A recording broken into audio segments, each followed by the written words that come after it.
કરવાનું નથી. વર્ટિગોની સમસ્યા છે એને પણ આ સાવચેતીથી કરવાનું છે. બંને હાથને તમારા કમર પર ટેકવો. શ્વાસને ભરતા જઈ પાછળની તરફ કમરને ઝુકાવો. ત્યારબાદ મસ્તકને પણ પાછળ લઈ જાઓ. હોલ્ડ કરો. 7 6 5 4 3 2 1. ગરદનને આગળ લઈ આવો ધીમેથી અને ત્યારબાદ કમરને. ફરી એકવાર બધા એક સાથે કરીએ. બંને હાથોને કમર પર ટેકવી દઈએ. જેટલું થાય એટલું જ કરીએ. વધારે હોલ્ડ નહીં કરતા, સહજતાથી કરીએ. શ્વાસને ભરતા ભરતા કમરથી પાછળની તરફ ઝૂકો. ત્યારબાદ મસ્તકને ઝુકાવો. હોલ્ડ કરો. 1 2 3 4 5 6 and 7. છોડીએ. પવન મુક્તાસન કરીએ. બંને પગને ઉપર ઉઠાવીએ. ઘૂંટણમાંથી વાળીએ. બંને હાથોથી બંને પગને ટાળવો. માતાઓ બહેનો, માસિક ધર્મ દરમિયાન ગર્ભાવસ્થા દરમિયાન ન કરવું. કમર દર્દ જ્યારે તીવ્રતા પર હોય ત્યારે પણ કપાલભાતીનો પ્રાણાયામ છે ને ટાળવું જોઈએ.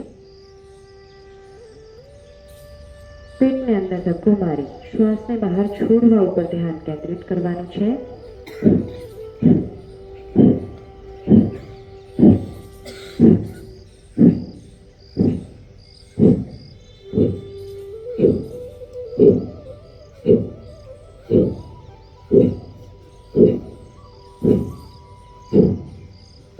આંખોને બંધ રહેવા દે. માત્ર પોતાની જાત સાથે રહો.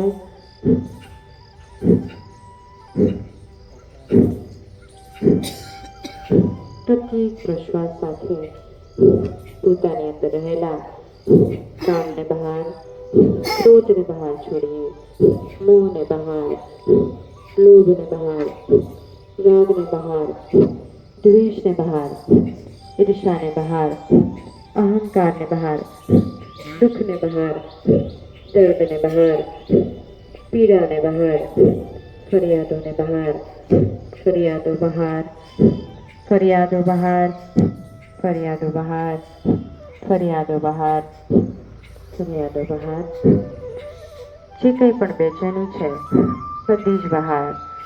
બેચેની બહાર, બેચેની બહાર.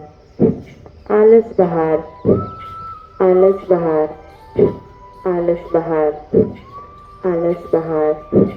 પ્રમાદ બહાર, પ્રમાદ બહાર, પ્રમાદ બહાર, પ્રમાદ બહાર.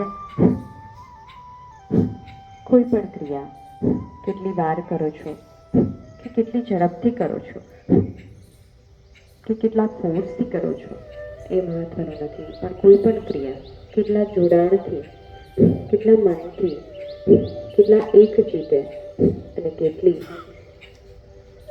એક લયથી કરી શકો છો એ સૌથી વધારે મહત્વનું છે. યોગ એટલે કે જોડાણ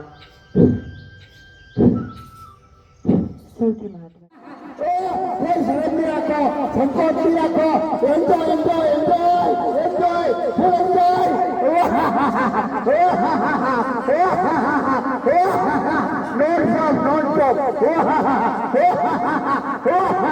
માથે ઊંચું.